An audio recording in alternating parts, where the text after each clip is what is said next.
Authorities in Delta State appear to be looking at how to improve on existing transparency and accountability records. That's because there's strong belief that when the accountability issues are settled, corruption will reduce, and that will translate to more infrastructural development. That's the consensus at this year's Transparency and Accountability Summit in Delta State. A cross-section of professionals cutting across accounting, internal and external audit, Delta State public officials and other stakeholders. They are gathered in Asaba, the state capital, to share their experiences about the Delta State government's financial operations. We also have to change our thinking. The state's Commissioner for Special Duties, representing Governor Fanyi Okowa, declared the forum open. He says the state government is open to resolutions that will help the management of public financial systems. The auditing profession has an important role to play, especially in providing checks on the financial aspect of the governance system. The audit's primary role is to check whether the financial information given is reliable. Therefore, internal audit function has received increasing attention as an important component of government financial management and a tool for improving the performance of governance. General financial management, accounting for government transactions, and the role of the audit institution in governance are the major topics up for discussion at the forum. The State Accountant General speaks of the efforts by his office to ensure better accountability of state funds.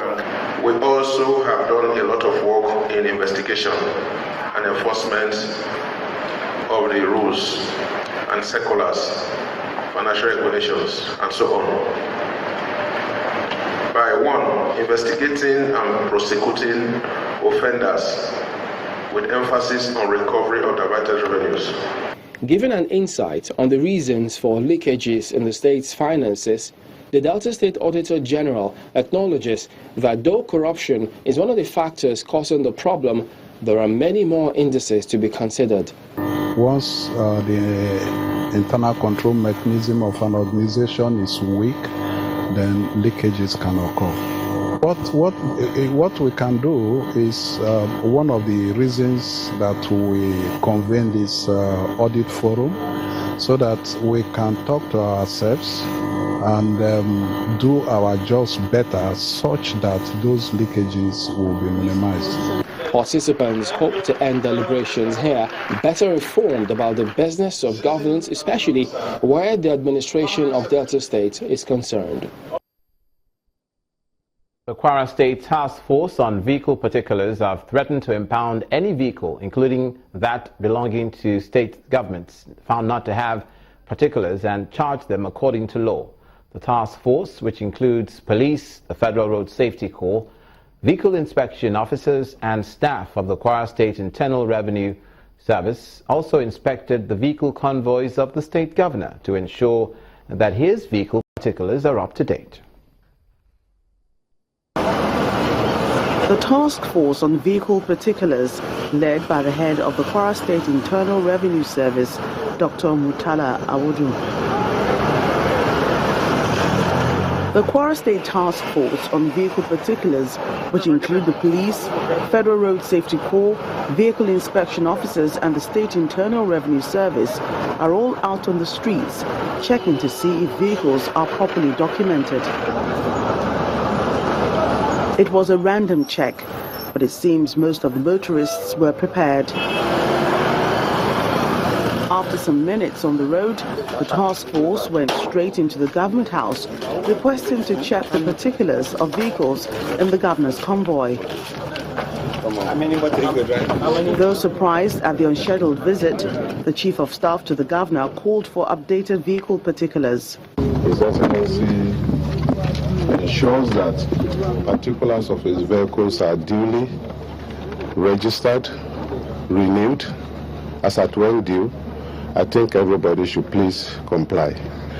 This also goes a long way to tell associations, particularly our partners in the National Road Transport Association, the roads, and all transport owners to please make sure they save their drivers of embarrassment by making sure that they walk into the office of KWRS and renew their vehicle documents. According to the leader of the inspection team, 80% of vehicles on Kwara roads, including public ones, do not have correct or updated vehicle particulars, which is affecting the state's revenue generation. When it comes to revenue mobilization, assessment, collection and enforcement are the three legs on which it stands. And the period of assessment is over. Collection, has been on for a while. And what is next to be done is to enforce collection, particularly for those who have not done what they are supposed to do voluntarily. So the essence of the enforcement quota that we declared now is to ensure that everybody that is supposed to pay one form of tax or the other comply. He appeals to motorists to do the right thing, as the inspection will continue and anyone caught will face the wrath of the law. Thank you very much. Now let's bring you news from the northeastern part of the country. The police in Borno State have confirmed the death of 6 persons in multiple explosions in the state capital, Maiduguri. The police say 4 of the victims were Boko Haram suicide bombers, while 2 were members of the local vigilante called Civilian JTF.